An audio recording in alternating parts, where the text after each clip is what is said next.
السلام علیکم ورحمۃ اللہ وبرکاتہ۔ الحمد للہ رب العالمین والعاقبۃ للمتقین والصلاة والسلام علی سید المرسلین وعلی آلہ وصحبہ ومن تبعہم بإحسان الی یوم الدین، اما بعد فاعوذ باللہ من الشیطان الرجیم، بسم اللہ الرحمن الرحیم۔ رب اشرح لی صدری ویسر لی امری واحلل عقدۃ من لسانی یفقہوا قولی، رب زدنا علما، اللہم فقہنا فی الدین، اللہم انا نسألک علما نافعا وعملا متقبلا ورزقا طیبا، اللہم انفعنا بما علمتنا وعلمنا ما ينفعنا وزدنا علما، آمین یا رب العالمین۔ وہ جس کے ساتھ ہے وہ چاہے کتنا ہی کمزور ہے، آج وہ کمزور نظر آ رہا نا، وہی طاقتور ہے اصل میں۔ جس کے ساتھ اللہ نہیں، چاہے وہ کتنا ہی طاقتور نظر آ رہا ہے نا، وہ بڑا ہی کمزور ہے۔ اس کی کمزوری کا آپ اندازہ ہی نہیں لگا سکتے، پھر تنکوں کی طرح وہ ڈوب رہا ہے سمندر کے اندر، اور کوئی پرسان حال نہیں۔ وہ جو لشکروں کا بڑا سب سے بڑا وہاں کا بادشاہ تھا، اپنے آپ کو وہ رب کہتا تھا۔ تو بات یہ نہیں کہ مجھے تو یہ قصہ آتا ہے پہلے ہی پتا ہے، تو مجھے کیا، میں نے تو پہلے ہی پتا ہے اس کے بعد کیا ہونا ہے، یہ بات کو نہیں۔ آپ اس کے اندر سے جو سبق ہے نا اس کو لیں۔ جب تک آپ وہ نہیں لیں گے نا تو پھر تو بس ایک وہی کہانی میں نے ایک بچے کو سنا دی یا آپ کو سنا دی، تو بات کیا فرق رکھ کیا رہا؟ بچہ کہانی سن کے کہانی سے ذرا محظوظ ہوگا، اس کو مزہ آئے گا اور وہ کہے گا بڑی مزے کی کہانی تھی۔ اور اگر آپ نے بھی یہی کرنا ہے تو پھر کیا؟ بات یہ کہ اس کے اندر کیا میسج ہے میری اور آپ کی زندگی کے لیے۔ یہ صرف اس وقت کے لوگوں کے لیے نہیں تھا جب یہ آیتیں اتر رہی تھی، آج کے لیے بھی ہے وہی میسج۔ اور ان لوگوں کے لیے بھی یہ تھا کہ اللہ تعالیٰ نے ارادہ کر لیا نا کمزوروں کو اٹھانے کا، تو اللہ تعالیٰ نے پھر کیسے وہ پورا کیا وہ آگے آپ کو پتا چلتا ہے۔ ان مسلمانوں کو جو مکہ میں پس رہے ہیں شدید ٹارچر کے حالات میں، ان کو اللہ تعالیٰ پیغام بتا رہا ہے کہ جب اللہ نے اٹھایا نا تو پھر کوئی طاقتور اپنی طاقت نہیں دکھا سکے گا۔ جب اللہ تعالیٰ ارادہ کر لے گا نا، اور اللہ تمہارے لیے ارادہ کرے گا کیونکہ وہ تمہارے ساتھ ہے۔ فرعون نے تو ان کو چھوت بنایا ہوا تھا، جیسے آج بھی انڈیا میں کئی ایسی قومیں ہیں جن کو چھوت سمجھا جاتا ہے، اتنے کم درجے کا کہ یعنی انسانیت سے بھی زیادہ، یعنی جانوروں کی حد سے بھی زیادہ نیچے جا کے ان کو ساتھ سلوک کیا جاتا ہے۔ کسی کتے بلی کو بھی عزت دے دیتے ہیں، وہ تو انسانوں کو ایسا چھوت بنا دیتے ہیں کہ ہماری کوئی چیز بھی یہ چھو لے گا تو پلیت ہو جائے گی، اس حد تک ان کو ذلیل کر دیتے ہیں۔ اور یہی حال بنی اسرائیل کا تھا۔ ایسے حالات میں کوئی سوچ سکتا ہے کہ یہ قوم اٹھ کے کھڑی ہو جائے یا اس کو کوئی عزت مل جائے یا ایک دن ان کو غلبہ مل جائے، وہ بھی فرعون جیسے اس کے اوپر؟ ایسا ظالم و جابر تو دنیا کی ہسٹری میں نہیں آیا۔ دنیا کی ہسٹری اٹھا کے دیکھ لیں، کبھی کسی نے ایسے بچوں کو ذبح نہیں کیا جیسے فرعون نے کیا تھا۔ اتنا ظالم و جابر، اور کوئی ریٹیلیشن کرنے والا نہیں تھا۔ یہ نہیں آپ نوٹ کرتے؟ اس کا مطلب کوئی مخالف بھی نہیں تھا اس کا، وہ اس کو فری ہینڈ تھا، جو مرضی کرے۔ کسی کو حکمران کو تو ڈر ہوتا ہے نا اس کے اپنے کوئی اٹھ کے اس کے خلاف نہ کھڑے ہو جائے، یہاں پہ تو اس کو کوئی ڈر بھی نہیں تھا۔ اللہ تعالیٰ نے ایسے لوگوں کے لیے یہ فیصلہ کر دیا اور یہ ارادہ کر دیا کہ اللہ تعالیٰ ان کو ائمہ بنائے گا۔ جو کمزور ہے آج، اور اگر وہ حق پہ ہے تو اللہ اس کے ساتھ ہے، پھر وہ پریشان نہ ہو۔ اور جو آج اقتدار پہ ہے، اور جو آج طاقت میں ہے، اور جو آج مالدار ہے، اور جس کے پاس آج اختیارات ہیں، اور وہ ظلم کر رہا ہے نا، تو وہ کبھی اس نشے میں نہ رہے طاقت کے کہ اس کو فری ہینڈ ہی ملا رہے گا۔ پھر اللہ تعالیٰ ایک دن اس کی طاقت کو ختم کر دے گا۔ ظالم کے ساتھ اللہ تعالیٰ نہیں ہوتا۔ اقتدار برا نہیں، مال برا نہیں، اختیارات ہونا برا نہیں، برا کیا ہے جب انسان ان کو پا کے ظلم و ستم شروع کر دے اور یہ سمجھ لے کہ اب مجھے پکڑنے والا کوئی نہیں، میرا ہاتھ روکنے والا کوئی نہیں۔ اور میں جو مرضی کروں، اب میرے پاس آج طاقت ہے، کون ہے جو مجھ سا ہو تو سامنے آئے؟ پھر اللہ تعالیٰ دکھا دیتا ہے، اور اسی دنیا میں اللہ دکھاتا ہے، اور آپ نے بہت سو کے انجام دیکھے ہوں گے۔ اللہ اکبر وَنُمَكِّنْ لَهُمْ فِي الْأَرْضِ، اور یہ پیچھے سے کنٹینیویشن ہے، ہم نے ارادہ کیا کہ ہم ان کو اقتدار بخشیں گے زمین میں، اس قوم کو۔ اب آپ کے سامنے ایک ایسی قوم آئے اور آپ حیران ہو جائیں گے، ان کو اقتدار ملے، ان کو بسایا جائے زمین میں، ان کو حکومت مل جائے، یہ تو بےچارے کھڑے ہونے کی بھی سکت نہیں رکھتے، ان کی تو آدھی نسل تو ویسے ہی ختم ہو جاتی ہے۔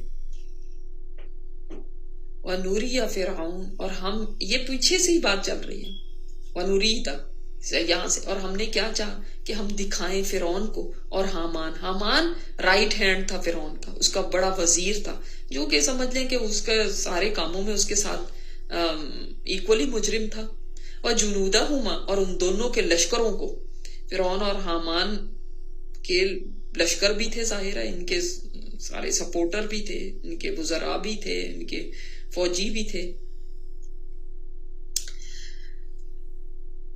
وَجُنُودَهُمَا مِنْهُمْ، ان میں سے مَا كَانُوا يَحْذَرُونَ، جو تھے وہ ڈرتے، کہ ہم نے چاہا کہ ہم دکھائیں فرعون کو اور حامان کو اور اس کے لشکروں کو کہ جس چیز سے وہ ڈرتے تھے، کس چیز سے ڈرتے تھے، کہ ایک دن کوئی آئے گا ان میں سے جو فرعون کا اقتدار ختم کر دے گا۔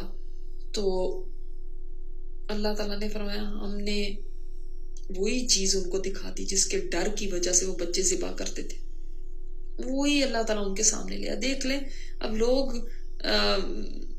دیوانگی میں بھاگے جاتے ہیں نجومیوں کے پاس، ہمیں بتا دو ہماری قسمت کے حال، فیوچر کے حال بتا دو۔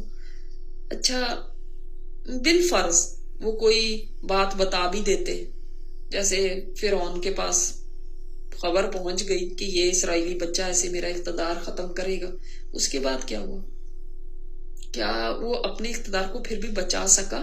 اس نے ہر تدبیر کر کے، یعنی جو ورسٹ، جو بدترین چیز تھی نا، وہ بھی اس نے کر کے دیکھ لی، اس حد تک وہ گر گیا، ظلم کی انتہا پہ بھی پہنچ گیا، تب بھی وہ تقدیر سے نہیں بچ سکا، تب بھی اللہ ہی کا ارادہ چلا، تب بھی نجومیوں کے بتانے کے باوجود وہ خود کو بچا کہاں سکا، وہ اپنے اقتدار کو کہاں بچا سکا؟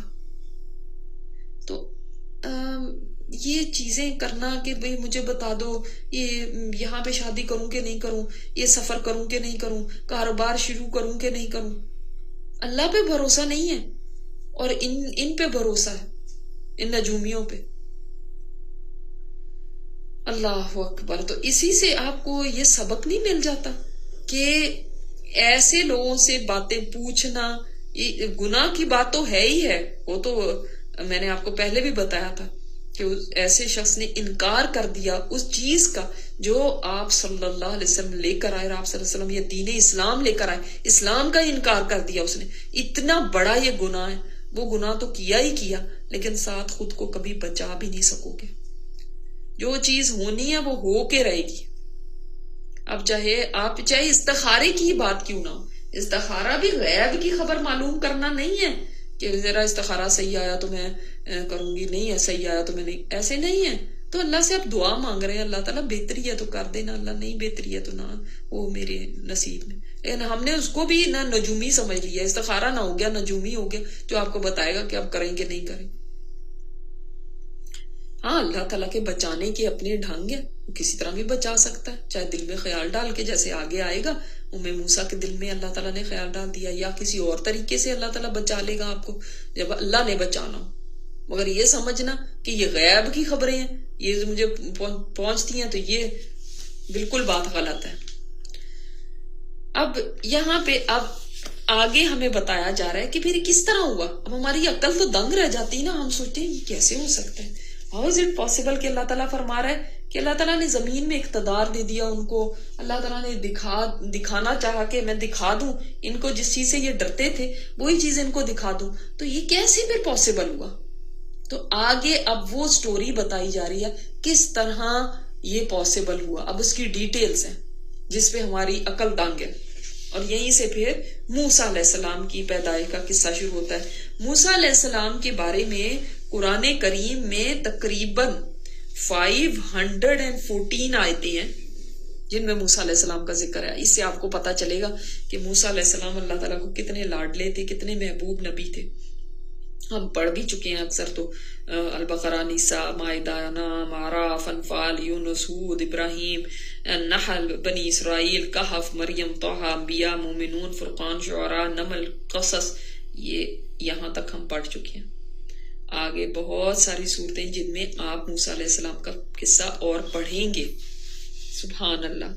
تو یہ کیسے نبی ہیں جن کے اوپر، جن کے بارے میں اللہ تعالیٰ نے اتنی آیات اتار دی. سبحان اللہ کہ کوئی پارہ ایسا نہیں ہے جس میں موسیٰ علیہ السلام کا ذکر نہ ہو. تو اللہ تعالیٰ نے کیسے یہ کیا کہ یہاں پہ اب موسیٰ کی بات آ رہی ہے. پہلے تو یہ بات سمجھ لیجئے کہ موسیٰ علیہ السلام اس سال میں پیدا ہوئے جس سال میں بچوں کو ذبح کیا جاتا تھا. کیوں؟ اللہ تعالیٰ چاہتا تو اس سال میں پیدا کر دیتا جس میں ہارون علیہ السلام پیدا ہوئے تھے، جس میں بچوں کو ذبح نہیں کیا جاتا تھا. لیکن پھر آپ کو کیسے اللہ تعالیٰ کی قدرت پتہ چلتی ہے، کیسے اللہ تعالیٰ کا ارادہ پتہ چلتا کہ اس کا ارادہ ہی فلفل ہو کے رہتا ہے، اور اس کی قدرت اور طاقت دیکھو، اور اللہ تعالیٰ جو چاہے کرے. اللہ تعالیٰ نے دیکھیں، بات کسی کی پہچان نہیں ہونا، کسی کی طاقت تو وہ چیلنج کے ٹائم پہ یا ایسے وقت میں آپ کسی کی طاقت پہچانتے ہیں جس وقت کے واقعی سخت مقابلہ ہو، رائٹ. تو اللہ تعالیٰ کی قدرت کو پہچاننے کا ایک یہ بھی ذریعہ ہے کہ اللہ تعالیٰ نے اس سال میں موسیٰ علیہ السلام کو پیدا کر کے ان کو بچا کے دکھایا. ورنہ چلو دوسرے سال میں پیدا ہو جاتے تو شاید آپ اتنے حیران نہ ہوتے یا آپ کو اتنا اس چیز کا سمجھ نہ آتی کہ دیکھو اللہ کی قدرت کیسی ہے، اس کی طاقت کتنی ہے. لیکن اب آپ کو سمجھ آئے گی، کیونکہ جب آپ کہتے ہیں نا اس سال میں ہی پیدا ہو گئے، تو اس سال میں پیدا کر کے تو اللہ نے بچا کے دکھایا نا. تو اللہ تعالیٰ جس کو بچانا چاہے، اس کا مطلب ہے کہ پوری دنیا مل کے بھی، جو ہم کہتے ہیں بات حدیث ہے اور الفاظ بہت آسان ہے کہنے، لیکن ان کے اوپر ایمان رکھنا بہت مشکل ہے. جب ہم کہتے ہیں کہ اگر اللہ چاہے کسی کا فائدہ کرنا تو پوری دنیا بھی اس کا نقصان کرنا چاہے نہیں کر سکتی، یہ کہتے ہیں نا، لیکن ایمان نہیں ہے اس پہ. اللہ چاہے کسی کو کوئی نقصان پہنچانا تو پوری دنیا مل کے بھی اس کو فائدہ دینا چاہے تو نہیں دے سکتے. یہ کہتے تو ہیں لیکن اس کے اوپر ایمان مشکل سے لاتے ہیں. تو آپ دیکھیں اللہ تعالیٰ نے اسی سال میں پیدا کر دیا موسیٰ علیہ السلام کو. وَأَوْحَيْنَا إِلَىٰ أُمِّ مُوسَىٰ أَنْ أَرْضِعِيهِ، اور ہم نے وحی کی موسیٰ پر، موسیٰ علیہ السلام کی ماں پر، کہ آپ دودھ پلائیں، اس کو دودھ پلانا شروع کر دیں اس کو بے فکر ہو کے. جس وقت فَإِذَا خِفْتِ، جب آپ کو خوف آئے، علیہ، اس پر، یعنی اس بچے کا خوف آ جائے کہ اب اس کو پکڑنے آ رہے، فَأَلْقِيهِ فِي الْيَمِّ، تو اس کو ڈال دیں دریا میں. اب پہلی بات یہاں پہ وحی کی آئی ہے. ہمارے نزدیک وحی صرف وہ ہے جو ایک فرشتے کے ذریعے آتی ہے، وہ وحی ہے. لیکن اصل وحی کا جو لغوی معنی ہے، ڈکشنری میننگ ہے، وہ ہے خفیہ اشارہ جو بہت تیزی سے کیا جائے. ایسا خفیہ اشارہ، سیکرٹ بھی اور اس میں تیزی بھی ہو. اور ہم نے سورۃ النحل میں شہد کی مکھی کے بارے میں پڑھ لیا، اللہ تعالیٰ نے اس کو وحی کی. تو وہ فرشتہ تھوڑی آتا ہے، لیکن اللہ تعالیٰ نے اس کو ایسا پروگرام کر دیا. یہاں پہ وحی کا معنی ہو سکتا ہے کہ ان کو خواب آیا ہو، یا ہو سکتا ہے دل میں اللہ تعالیٰ نے بات ڈال دی. اور بعض دفعہ جس کو ہم کہتے ہیں نا الہام ہو گیا، کہتے ہیں نا تمہیں الہام ہو گیا تھا کسی چیز کا، کسی بات کا، تو وہ اللہ تعالیٰ نے دل میں ڈالا ہوتا ہے وہ خیال. اب یہاں پر اللہ تعالیٰ نے ان کے دل میں ڈال دی بات، یا ان کو خواب میں دکھا دیا ایسا کہ اس کو دودھ پلاتی رہو. جب اب خطرہ دیکھو تو اس کو دریا میں ڈال دینا. دریا نیل کے کنارے ہی رہتے تھے، وہ مصر تھا نا، ریور نائل اس کے پاس ہی تھا. وَلَا تَخَافِي وَلَا تَحْزَنِي، تو اب نہ ڈرنا اور نہ غم کرنا.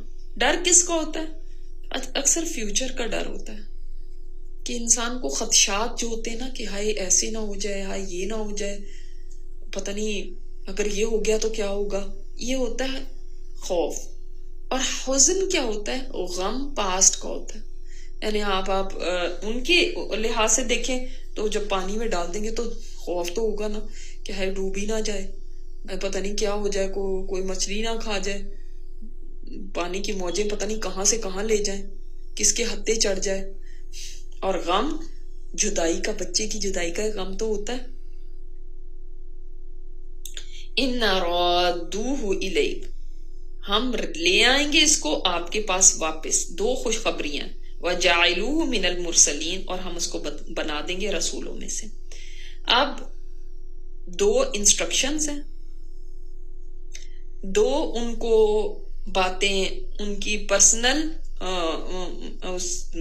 اس کے بارے میں کہیں انسٹرکشن تو کیا دی گئی کہ ایک تو آپ دودھ پلاتی رہیں، جب خوف آئے تو کیا پکڑا جائے گا یہ بچہ تو اس وقت اس کو پانی میں ڈال دیں. دو آپ کے اپنے لیے پرسنلی کیا ہے، آپ نے نہ ڈرنا ہے اور نہ غم کھانا ہے. اور دو خوشخبریاں ہیں، اور ایک خوشخبری کیا ہے کہ ہم اس کو واپس آپ تک لے آئیں گے، واپس پلٹا کے لے آئیں گے. اور دوسری خوشخبری، یہ بچہ رسولوں میں سے ہوگا. تو یہ اللہ تعالیٰ کا وعدہ تھا، یہ اللہ تعالیٰ نے ان کو خوشخبریاں دے دی تھی. اسی لیے پھر آپ فکر اور غم بالکل نہ کریں، کیونکہ اللہ تعالیٰ واپس لوٹا دے گا، آ جائے گا یہ آپ کے پاس.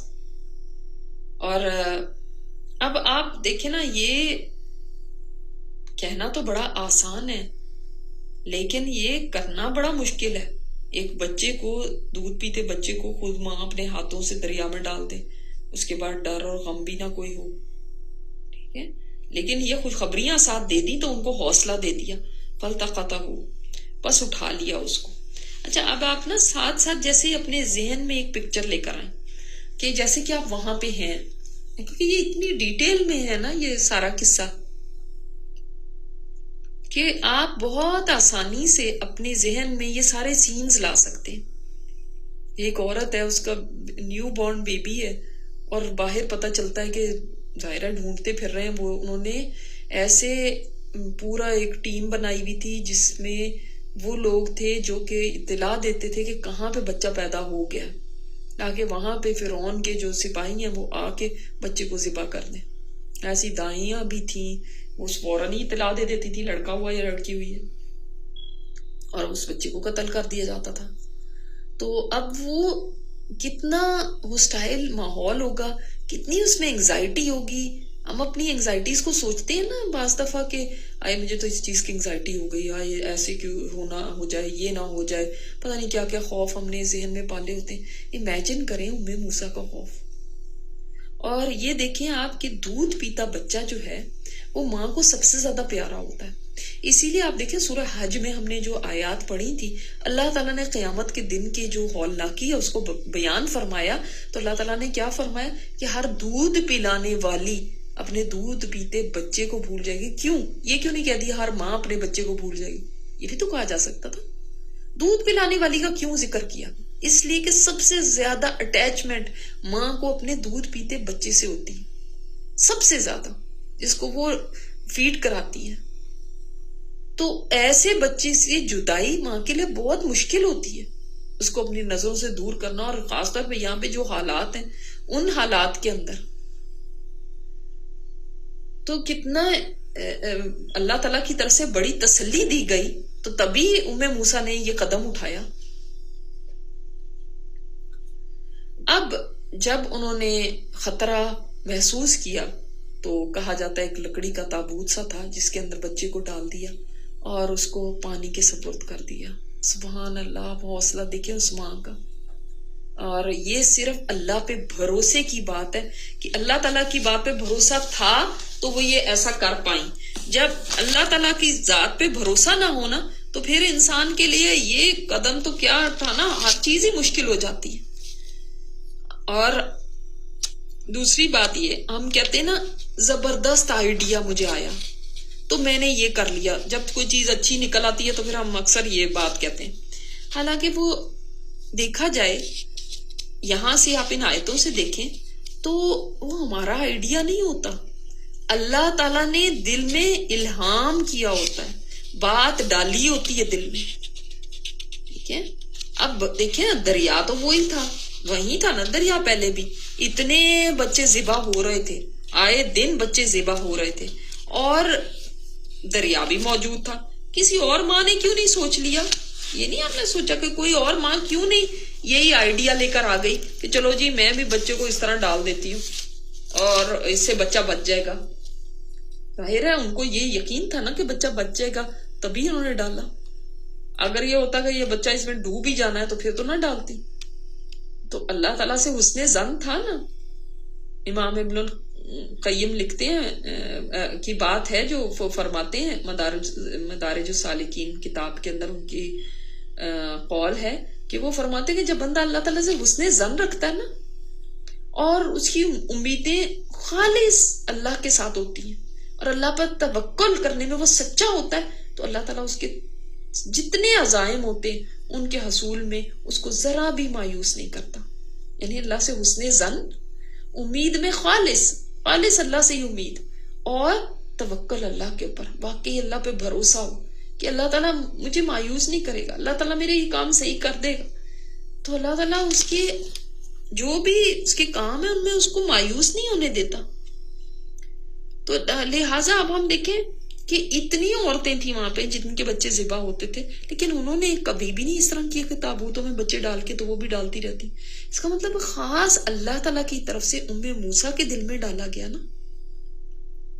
اور یہی چیز کو ہم اپنی زندگی میں سمجھیں کہ جب ہمیں کوئی ایسا اچھا آئیڈیا، نیکی کا آئیڈیا، کوئی اچھی بات جو آ جائے، کوئی بہت بھلی چیز ہمیں معلوم ہو جائے، تو ہم یہ سمجھیں کہ یہ ہمارا کمال نہیں، یہ اللہ تعالیٰ کی طرف سے الہام ہے. تو اب جب یہ تابوت تیرتا ہوا چلا گیا تو وہیں فرعون کے بھی محلات اور قبطیوں کے بھی محلات جو دریا کے کنارے تھے، ان کا کوئی ہو سکتا ہے کوئی بیک یارڈ ہو جہاں پہ وہ ٹہل رہے ہیں یا کچھ ہے. آپ کو پتا ہے امیر لوگ جو ہوتے ہیں وہ زیادہ تر پانی کے قریب اپنی رہائش رکھتے ہیں، اور پانی ویسے بھی ایک بیوٹی کے لیے ہوتا ہے. تو وہیں پہ فرعون کی بی بی آسیہ رضی اللہ تعالیٰ عنہا وہ ٹہل رہی تھی اپنی کنیزوں کے ساتھ. انہوں نے جب تابوت کو دیکھا تو انہوں نے اس کو منگوایا، اٹھوا لیا، اور جب لایا گیا تو پتا چلا کہ اس کے اندر تو ایک بچہ ہے. تو آل فرعون نے اس کو اٹھایا لِيَكُونَ لَهُمْ عَدُوًّا وَحَزَنًا، تاکہ وہ ہو جائے ان کے لیے دشمن اور غم کا ذریعہ. انہوں نے تو اٹھایا کہ کتنا کیوٹ بچہ ہے، اور ہم نے سورہ طٰہٰ میں پڑھا تھا نا، اللہ تعالیٰ نے موسیٰ علیہ السلام کے چہرے کے اوپر ہی محبت ڈال دی تھی. جو دیکھتا تھا ان سے محبت کرنے لگتا تھا. جیسے کئی بیبیز اتنے کیوٹ ہوتے ہیں، جو ہی آپ دیکھتے ہیں، غیر کا بھی ہوتا ہے نا، کوئی راستے میں بھی جا رہا ہو تو دل کرتا ہے اٹھا لے، دل کرتا ہے اس کو پیار کرے. تو موسیٰ علیہ السلام ایسے تھے. اب جب دیکھا انہوں نے بی بی آسیہ نے، اور ان کے پاس اولاد نہیں تھی، تو انہوں نے اس بچے کو لے لیا. اور اللہ تعالیٰ کی تدبیر کیا تھی کہ وہ اٹھائیں اور یہ بچہ ان کا دشمن ہو جائے اور ان کے لیے غم کا باعث بن جائے، کیونکہ یہ بچہ جو تھا یہی بڑے ہو کے ان کی ہلاکت کا سامان بن جانا تھا، ان کا تو دشمن بن جانا تھا نا. کیونکہ یہ اللہ کے دشمن تھے تو ظاہر ہے وہ بچہ ان کا دشمن ہو گیا. ان فرعون و حامان وجنودہما کانوا خاطئین، اور فرعون اور حامان اور اس کے جو لشکری تھے وہ سارے خطا کار تھے، وہ بھول میں تھے. وہ یہ سمجھتے تھے کہ وہ تدبیریں کر کے تقدیر سے اپنے آپ کو بچا لیں گے، اللہ کے فیصلے سے خود کو بچا لیں گے. بڑے خطا کار تھے. انہوں نے یہ سوچا کہ یہ بچے ہم قتل کر دیں گے تو ہمارا اقتدار بچ جائے گا. بڑی خطا تھی ان کی. اور ان کو نہیں پتا تھا کہ جس کو اٹھایا ہے یہ موت کا سامان ہے. تو ان کا خطا بہت بڑی تھی، ان کا ظلم بہت بڑا تھا، جرم بہت بڑا تھا. اور اسی وجہ سے اللہ تعالیٰ نے ان کے لیے اتنی بڑی یہ سزا رکھ دی کہ ان کو بھی غرق کر دیا پانی میں۔ اور جو غلط کام کرے پھر اس کا انجام غلط ہی ہوتا ہے، برا ہی ہوتا ہے، کبھی اس کا انجام اچھا نہیں ہو سکتا۔ ہم یہ سوچتے نا لو یہ تو اس طرح کرتے ہیں اور دیکھو پھر بھی دندناتے پھرتے ہیں، کوئی ان کو پوچھنے والا نہیں، کوئی ان کو کچھ کہنے والا نہیں، پتہ نہیں شاید اندھیر نگری ہو گئی، شاید کوئی نعوذ باللہ کوئی خدا ہی نہیں ہے جو کہ پکڑے۔ ہم صرف لوگوں کی طاقت کو دیکھتے نا، نہ پولیس پکڑنے والی ہے، نہ ان کو کوئی حکمران پکڑنے والے، نہ، لیکن یہ بھول جاتے ہیں کہ ایک رب تو ہے نا، جب اس کی پکڑ آنی ہے نا تو کوئی پولیس کی ضرورت نہیں ہوگی، کوئی عدالتوں کی ضرورت نہیں ہونی، کسی کی بھی نہیں ضرورت ہونی، پھر بس اللہ تعالیٰ جب پکڑنے پہ آئے گا تو پھر کوئی مہلت نہیں دی جاتی۔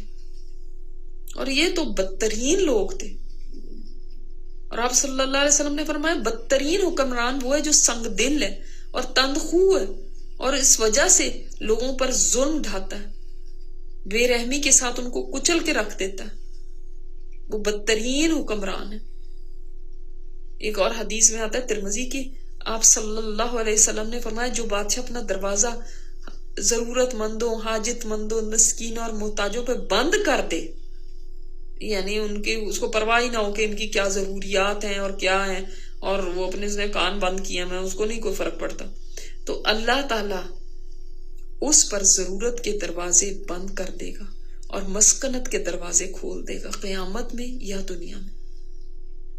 اللہ اکبر۔ آپ کو پتا ہے نا قیامت میں جن لوگوں کو سب سے زیادہ عذاب ہوگا ان میں سے ایک کون ہے؟ ظالم حکمران۔ استغفر اللہ استغفر اللہ۔ حاکم میں حدیث ہے کہ آپ صلی اللہ علیہ وسلم نے فرمایا خبردار ہے لوگوں، اللہ ظالم حاکم کی نمازیں بھی قبول نہیں کرتا، جو ظالم ہے۔ اللہ اکبر۔ آپ صلی اللہ علیہ وسلم نے فرمایا افسوس ہے عمراء پر، یعنی امیر جو دولت مند ہوتے ہیں، اور حکام پر، افسوس ہے ان کے بڑوں پر، افسوس ہے امینوں پر جو امانتیں رکھتے ہیں۔ بہت سے لوگ قیامت کے دن آرزو کریں گے کاش دنیا میں چوٹیوں کے بل سوریا، جو ستارہ ہے نا سوریا، چوٹیوں کے بل سوریا میں باندھ کر لٹکائے جاتے اور آسمان اور زمین کے درمیان لٹکے رہتے، لیکن ان کو کسی کام کی ولایت اور سرداری نہ ملتی۔ آئے ہمیں کیوں لیڈر بنا دیا تھا، آئے ہمیں کیوں ووٹ دے دیے لوگوں نے، آئے ہمیں کیوں وزیر بنا دیا، ہمیں کیوں لوگوں کے کاموں کا انچارج بنا دیا، ہمیں سرداری کیوں مل گئی۔ وہ کہیں گے کہ کاش ہم باندھ دیا جاتا، ہمارے بالوں کے ساتھ ہمیں باندھ دیا جاتا، آسمان اور زمین کے درمیان لٹکے رہتے، لیکن ہمیں یہ چیز نہ ملتی۔ یعنی کتنی ان کو مشکل اور بھاری اور بری لگے گی قیامت کے دن یہ چیز، اس لیے کہ اس کا حساب بہت سخت ہوگا، بہت سخت ہوگا۔ اگر ہمارے لوگ ان چیزوں کو سمجھ جائیں تو کبھی لڑائیاں نہ کریں، میں نے یہ بننا ہے، میں نے اتنی، یعنی آپ حکمرانوں کو تو چھوڑیں، تو خیر کافی ملکوں کے لیول پہ آ جاتے ہیں، ان کو کیا کہنے، ہمارے تو چھوٹی چھوٹی جگہوں پر بھی لڑائیاں ہو رہی تھی، مسجدوں میں لڑائیاں ہو رہی ہیں، جی وہ فلانا اس کو پریزیڈنٹ بنا دیا، اس کو وائس پریزیڈنٹ، وہ ٹریجرر بن گیا، وہ یہ بن گیا، اسی طرح لڑائیاں ہو رہی تھی کسی جگہ پر بھی، اس کو ووٹ کیوں مل گئے، اس کو کیوں زیادہ دے دیا، اس کو وزیر کیوں بنایا، اور وہ وزیر یا امیر یا گورنر یا کسی جگہ کا بھی انچارج بننے کے لیے لوگ اتنا جھوٹ بولتے ہیں، اتنا لوگوں کو چیٹ کرتے ہیں، اتنے جھوٹے وعدے کرتے ہیں، اتنی ہیرا پھیریاں کرتے ہیں، پھر جا کے وہ کرسی پاتے ہیں اور اس کے بعد بھی ہیرا پھیریاں ادھر ادھر کرتے رہتے ہیں، اور پھر لوگوں کے حقوق بھی پورے ادا نہیں کرتے۔ تو ڈرنا چاہیے ان چیزوں سے۔ بلکہ صحابہ کرام تو اتنا بچتے تھے، وہ نہیں چاہتے تھے ہمیں کوئی اقتدار ملے، وہ نہیں چاہتے تھے ہمیں کسی پوزیشن کے اوپر رکھا جائے، کیونکہ وہ اس چیز سے ڈرتے تھے کہ ہمارا حساب ہوگا۔ کیوں عمر رضی اللہ تعالیٰ عنہ رو رہے ہیں اس وقت جب دنیا سے جانے لگے، خلافت، اتنے بڑے خلیفہ، اور آپ کو ان کے عدل اور ان کی خلافت کے دور کا تو اچھی طرح اندازہ ہوگا کہ کتنا انصاف پہ مبنی تھا، اور خود کیسی زندگی گزارتے تھے، پیچز لگے ہوئے تھے سارے کپڑوں کے اوپر، ایسی زندگی گزار رہے، اور کھانا ان کا کیسا ہوتا تھا، کبھی شاہانہ کھانا کھایا ہی نہیں تھا، تب بھی یہ حال تھا، کہتے تھے کہ میں تو ثواب کی نہیں سوال کرتا، میں تو کہتا ہوں برابر سرابر ہی میرا حساب ہو جائے تو میرے لیے کافی ہے، ثواب تو بعد میں آس کرنا، اس کا سوال تو بعد میں کرنا کہ مجھے کوئی ثواب ملے، مجھے اس کے اوپر کوئی اجر ملے، وہ تو میں کہتا ہی نہیں. برابر سرابر بھی حساب ہو جائے تو میں کہتا ہوں میرے لیے بہت ہے. اتنا زیادہ وہ ڈرتے تھے. اے عمر، تجھے تیرا کیا، تیری ماں تجھے روئے، تیرا کیا بنے گا اگر تیرے رب نے تجھے معاف نہ کیا؟ کیوں ان کو اتنی پریشانی ہوتی تھی؟ تو یہ چیزیں کوئی ایسی نہیں ہے، اتنا اس کے اوپر ڈرتے رہنا چاہیے. یا اللہ ہمیں معاف کر دینا. اگر آپ کو کوئی پوزیشن ملی ہوئی ہے تو ہر وقت ڈرتے رہے اس معاملے میں. مجھے خود ڈر آتا ہے، یا اللہ تعالیٰ میں ان لوگوں کے جو چیزوں کی انچارج بنی ہوں، یا اللہ تعالیٰ میرے سے صحیح طریقے سے یہ کام کروا لینا. یہ نہ ہو کہ کہیں کوئی ایسی بات ہو جائے، کہیں کوئی ایسا کسی کا حق مارا جائے، یا کوئی ایسی بے انصافی کی بات ہو جائے. حالانکہ ہمارے پیسوں کا کوئی کام نہیں ہے، تب بھی ڈر لگتا ہے کہ اللہ تعالیٰ یہ ان کی ذمہ داری ہے. آپ نے کہیں پہ بھی آپ انچارج بن جاتے ہیں، آپ کی ذمہ داری ہو جاتی ہے، اس کا سوال ہونا ہے. تو یہ تو اتنا ظلم کرنے والے تھے، کانو خاطئین، خطا کار تھے، ظالم تھے. اور ان کی خطا ایک سب سے بڑی بھول تو ان کی یہ تھی کہ یہ بھولے ہوئے تھے. انہوں نے کیا سمجھا کہ ہم خود ہی ایسی پلاننگ کر لیں گے، ہم نے تو سب چیزوں سے بچ جانا ہے، کچھ نہیں ہوتا. اور دیکھو اللہ تعالیٰ نے کیسے ان کو اسی بچے کے ہاتھ ان کو تباہ کرایا جس بچے کو مارنے کے لیے انہوں نے اتنی پلاننگ کی تھی. اسی کو پلوایا ان کے ہاتھوں سے جس نے ان کی موت کا سامان بننا تھا، جس نے ان کے لیے حزن بننا تھا، ان کے لیے دشمن بننا تھا.